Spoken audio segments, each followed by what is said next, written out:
नमस्कार, मैं हर्षित तिवारी अभय न्यूज के 21 जुलाई बुधवार शाम के बुलेटिन में आप सभी दर्शकों का हार्दिक स्वागत करता हूं। आइए देखते हैं दिन भर की ताजा खबरें। इस बुलेटिन के प्रायोजक हैं आर के निवास बाय आर के डेवलपर्स। शानदार घर खरीदें अब अपने बजट में। मंगरूला के किसान पिता और पुत्र पर घर में घुसकर हमला करने वाले ढाबा संचालक का ढाबा बुधवार को नगर निगम ने जेसीबी की मदद से ढा दिया। ढाबा संचालक युवराज सिंह ने मंगरूला के अर्जुन सिंह और उनके पिता छतर सिंह को मंगलवार की शाम घर में घुसकर पीटा था। इतना ही नहीं, उसने अर्जुन और छतर सिंह पर तलवार से हमला बोल दिया था। पुलिस ने इस मामले में 5 लोगों को गिरफ्तार किया था। बुधवार को पुलिस की मौजूदगी में नगर निगम की टीम युवराज के ढाबे पर पहुंची और टीन शेड तोड़ डाला। ये ढाबा अवैध बना था और इसके लिए किसी तरह की अनुमति नहीं ली गई थी। कल शाम को मंगरोला गांव में कुछ गुंडों द्वारा अर्जुन ठाकुर के घर में घुसकर हमला करके धारदार हथियारों से मारपीट की गई थी, जिसके तहत अपराध पंजीबद्ध किया गया था, जिसमें धारा 307 और बलवा का अपराध पंजीबद्ध किया गया था। गुंडा अभियान के तहत युवराज ठाकुर, जिसका ये ढाबा जो कि अवैध निर्माण था, नगर निगम द्वारा आज उसको ध्वस्त कराया गया है, जिसके अंदर पुलिस प्रशासन लॉ एंड ऑर्डर के लिए तैनात है। पत्नी को लेने आगर गए नानाखेड़ा के अमरदीप नगर के युवक को विवाद के बाद ससुराल वालों ने जहर खिला दिया। आगर अस्पताल से रेफर होकर आए युवक की उज्जैन के जिला चिकित्सालय में मौत हो गई। परिजनों ने ससुराल वालों पर जहर देने का आरोप लगाया है। सिद्धार्थ पिता दीपक 23 वर्ष निवासी अमरदीप नगर नानाखेड़ा भाई संदीप व अन्य परिजनों के साथ पत्नी कृष्णा को लेने आगर गया था। कृष्णा की बड़ी बहन रेखा जाटव प्रीति जाटव से उसका विवाद हुआ। विवाद बढ़ने पर ससुराल वालों ने पुलिस को बुला लिया। पुलिस दोनों पक्षों को थाने ले गई, जहां राजीनामे के बाद कृष्णा को लिए बिना सिद्धार्थ परिजनों के साथ कार से उज्जैन लौट रहा था। रास्ते में कृष्णा के परिजनों का सिद्धार्थ के मोबाइल पर कॉल आया कि हम कृष्णा को साथ भेज रहे हैं, घर आ जाओ। सिद्धार्थ के भाई संदीप ने बताया कि हम लोग वापस आकर कृष्णा के घर पहुंचे, जहां हम लोग कार में ही बैठे रहे और सिद्धार्थ अकेला ससुराल के भीतर गया। ससुराल वालों ने अंदर से दरवाजा बंद कर लिया। काफी देर तक सिद्धार्थ बाहर नहीं आया तो शंका हुई। तभी सिद्धार्थ दरवाजा खोलकर बाहर आया और कहने लगा कि इन लोगों ने मुझे जबरन जहर खिला दिया है। सिद्धार्थ को तुरंत आगर अस्पताल ले जाया गया, जहां हालत गंभीर होने पर उज्जैन सिविल हॉस्पिटल रेफर किया गया। यहां उपचार के दौरान सिद्धार्थ की मृत्यु हो गई। सिद्धार्थ के भाई संदीप ने बताया कि भाई की 2 वर्ष पहले कृष्णा से शादी हुई थी, लेकिन वह घर पर 2 महीने भी नहीं रुकी। सिद्धार्थ की एक छोटी बच्ची है। कृष्णा का मायका शाजापुर जिले में है। उसने आगर में रहने वाली बड़ी बहन के घर हमें बुलाया था और वहीं पर भाई को जहर दिया। आगर पुलिस को सूचना भी दी थी, लेकिन पुलिस ने थाने में समझौता होने के कारण कोर्ट का मामला बताकर सिद्धार्थ के बयान लेने से इनकार कर दिया था। जिला अस्पताल के डॉक्टर अजय दिवाकर के लिए मकान मुसीबत बन गया है। मौसम की पहली ही बारिश में उनके मकान में पानी घुस गया और सांप भी निकल आया। डॉक्टर दिवाकर और उनका परिवार इससे सहमा हुआ है। दरअसल जिला अस्पताल परिसर में बने डॉक्टर्स के मकान अब एकदम जर्जर हो चुके हैं। आए दिन दीवारें दरकती रहती हैं और छत रिसती रहती हैं। आसपास जंगल होने से जहरीले जंतु भी निकलते रहते हैं। इन सब परेशानियों के चलते ही डॉक्टर दिवाकर ने चरक भवन में बनी मल्टी में फ्लैट के लिए आवेदन किया था, लेकिन उनका आवेदन निरस्त कर दिया गया। अब मंगलवार की शाम हुई बारिश ने डॉक्टर अजय दिवाकर के घर को पानी पानी कर दिया। करीब 1 फीट तक पानी उनके घर में भरा गया। इसी बीच करीब 1 फीट लंबा सांप भी घर में घुस आया। इसे बड़ी मुश्किल से एक बोतल में कैद किया गया। डॉक्टर अजय दिवाकर ने एक बार फिर मांग की है कि जर्जर मकान की जगह उन्हें फ्लैट आवंटित किए जाएं। ओबीसी को प्रदेश में 27% आरक्षण देने की मांग को लेकर शहीद पार्क पर दिए कांग्रेस पिछड़ा वर्ग विभाग के धरने में वरिष्ठ नेता मनोहर बैरागी ने प्रधानमंत्री नरेंद्र मोदी पर जमकर तीर छोड़े। बैरागी ने कहा कि देश का चुना हुआ प्रधानमंत्री हर बात में झूठ बोलता है और गृह मंत्री की जिम्मेदारी तड़ी पार संभाल रहा है। 125 करोड़ लोगों द्वारा चुना गया प्रधानमंत्री अमेरिका में जाकर झूठ बोलता है। बंगाल में ये लोग चिल्ला रहे थे, दीदी ओ दीदी, वहाँ क्या हुआ? लोग बेहाल हैं, बेरोजगारी से मर रहे हैं और ये प्लेन खरीद रहे हैं। इस देश में 600 साल मुसलमान और 250 साल अंग्रेजों ने राज किया, तब हिंदू धर्म खतरे में नहीं आया। आज केवल वोट कबाड़ने के लिए ये हिंदू धर्म को खतरे में बता रहे हैं। देशवासियों को बुलेट ट्रेन लाने का झांसा देकर भारतीय रेल बेच दी। बैरागी ने कहा कि नालायक बेटा वह होता है जो बाप दादा की जागीर बेच देता है। धरने पर बड़ी संख्या में पिछड़ा वर्ग के कांग्रेसी कार्यकर्ताओं ने भागीदारी की। इनमें देवव्रत यादव, रवि राय, गोपाल यादव और अरुण वर्मा प्रमुख हैं। सभी ने प्रदेश में अन्य पिछड़ा वर्ग के लोगों को 27% आरक्षण देने की मांग की।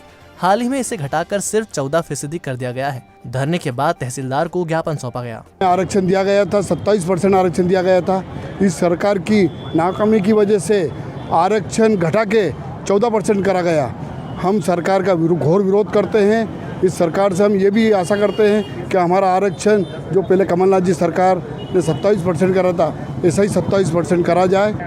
हम आज काली पट्टी बांध के शहीद पार्क पे धरना दे रहे हैं। हमारे जो प्रदेश के अध्यक्ष हैं परम श्रद्धेय राजमणि पटेल साहब, उनका निर्देश से पूरे प्रदेश में धरने हो रहे हैं और अभी हमारी बात नहीं सुनी जाएगी तो हम इन्हें भोपाल जाके सीएम हाउस भी घेराव करेंगे। कैबिनेट मंत्री मोहन यादव ने दक्षिण विधानसभा क्षेत्र में संचालित हो रहे स्व सहायता समूह की महिलाओं से चर्चा की। उन्होंने महिलाओं से स्वरोजगार, जनता साड़ी, राखी निर्माण, दोना पत्तल, अगरबत्ती निर्माण, सिलाई बुनाई जैसे स्वरोजगार की जानकारी ली। यादव ने महिलाओं को हर संभव मदद का भरोसा दिलाया। चर्चा उपरांत महिलाओं को घड़ी भी वितरित की गई। कार्यक्रम की अध्यक्षता पूर्व पार्षद शीला मनमट ने की। संचालन पूर्व मंडल अध्यक्ष आनंद खिंची ने किया। आभार श्रीमती कांता विश्वकर्मा ने माना।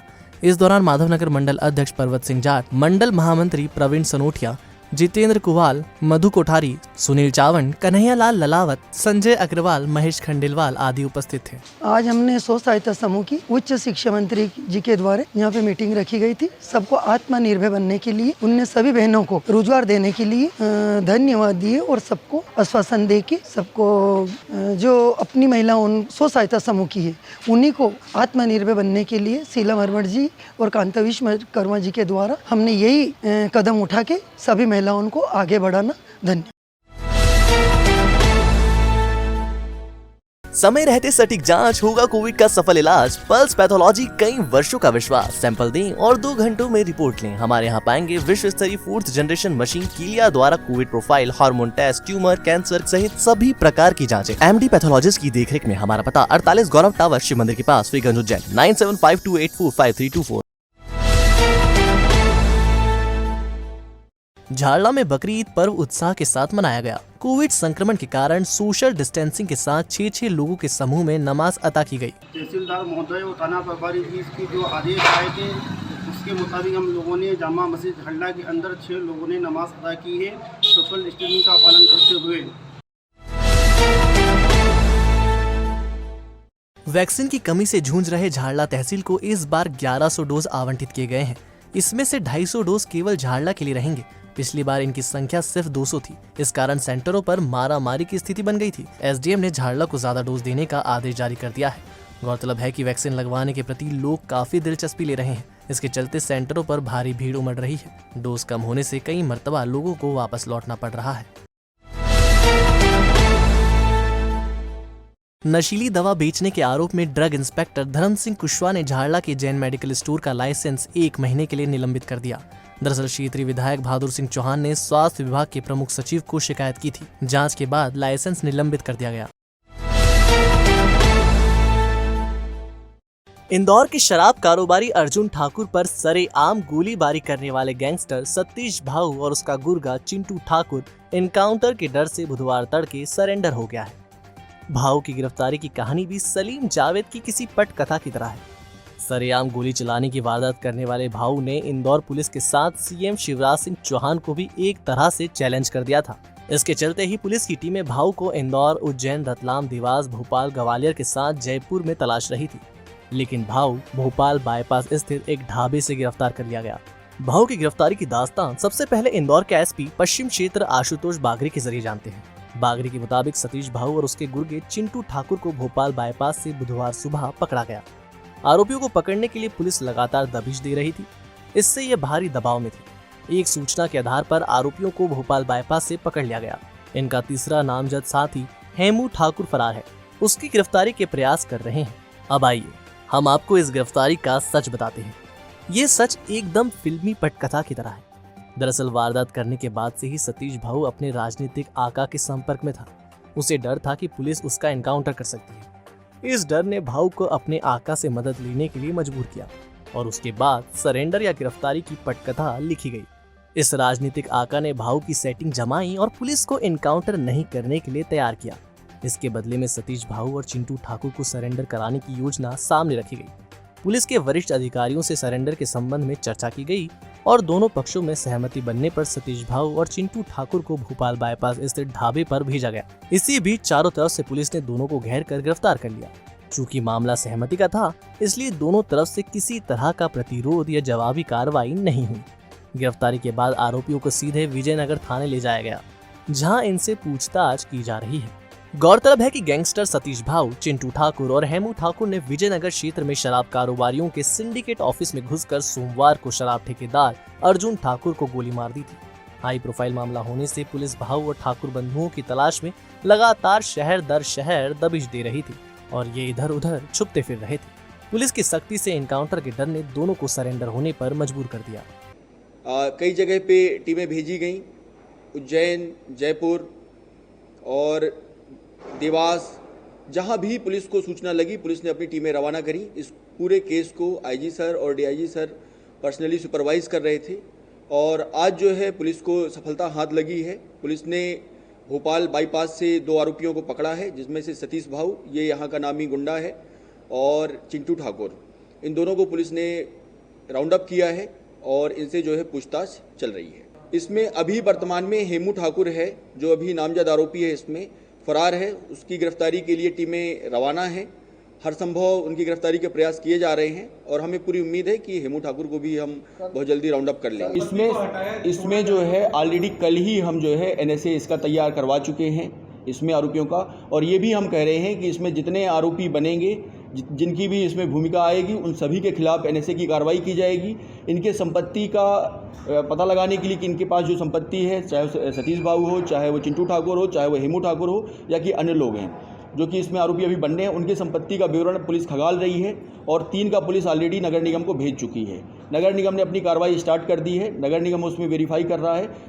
यदि ये पाया जाता है कि उन्होंने जो भी कंस्ट्रक्शन किए हैं अवैधानिक तरीके से, नियम विरुद्ध तरीके से किए हैं, तो नगर निगम इसके लिए कॉम्पिटेंट अथॉरिटी है, नगर निगम इसमें कार्रवाई करेगा। को आश्वस्त करते हैं कि पूरी कार्रवाई सही, निष्पक्ष और तथ्यों के आधार पर होगी। उसमें कहीं भी 1% की शक या शुबहा की गुंजाइश नहीं रहेगी। भ्रष्टाचार के खिलाफ कार्रवाई चाहने वालों की शिकायत की सुनवाई अब जिला स्तर पर भी की जा रही है। इसी कड़ी में लोकायुक्त उज्जैन के एसपी शैलेंद्र चौहान ने रतलाम के सर्किट हाउस में आम नागरिकों की शिकायतें सुनी। दिन भर में एसपी के सामने 20 शिकायतें पहुंची। ये शिकायत करने वालों में महिला, छात्र एवं बुजुर्ग तक शामिल हैं।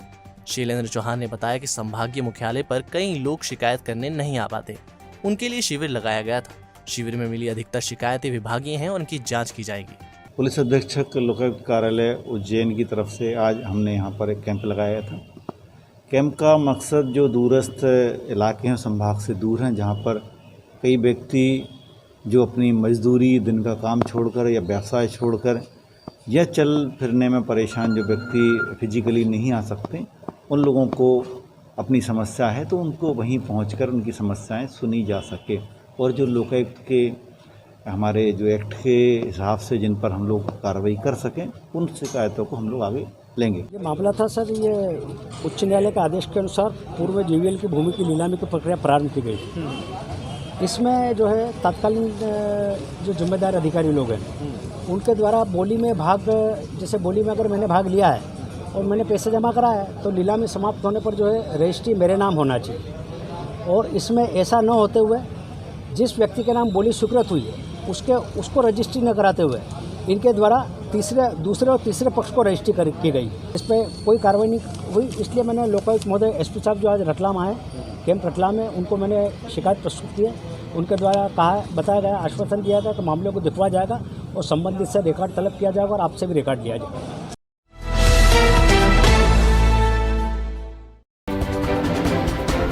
कोरोना से बचाव के लिए शहर के 54 केंद्रों पर गुरुवार को वैक्सीन डोज लगाई जाएगी। इन केंद्रों पर कोविशील्ड वैक्सीन का पहला एवं दूसरा डोज प्री बुकिंग के जरिए लगाया जाएगा। इसी तरह 6 सेंटर पर कोवैक्सीन का दूसरा डोज लगाया जाएगा। हालांकि गर्भवती महिलाओं को पहला एवं दूसरा डोज कोवैक्सीन का लगाया जाएगा। इंदौर रोड स्थित तपोभूमि में 23 जुलाई को आचार्य प्रज्ञा सागर जी के चतुर्मास के लिए कलश स्थापना की जाएगी। कार्यक्रम दोपहर 2 बजे से शुरू होगा, रात तक चलेगा। चतुर्मास के लिए प्रज्ञा सागर जी उज्जैन पहुंच चुके हैं। श्री सिंथेटिक्स फैक्ट्री के कर्मचारियों की बैठक 25 जुलाई को दोपहर 1 बजे शहीद पार्क में होगी। इसमें कर्मचारियों की समस्याओं और आगामी कार्यक्रम पर बातचीत की जाएगी। जिला तैराकी संघ ने टोक्यो ओलंपिक में पदक जीतने की कामना से मंगलनाथ मंदिर में पूजन किया। संघ के जिला अध्यक्ष आशीष तिवारी ने बताया कि पूजन के दौरान पदक जीतने की कामना की गई। दौलतगंज सराफा ब्लॉक कांग्रेस कमेटी ने बढ़ती महंगाई के खिलाफ टंकी चौराहे पर घर चलो दुकान चलो अभियान चलाया। इसमें घर घर और दुकान दुकान जाकर लोगों से हस्ताक्षर कराए गए। बढ़ती महंगाई को लेकर कराए गए इन हस्ताक्षरों को राष्ट्रपति को भेजा जाएगा।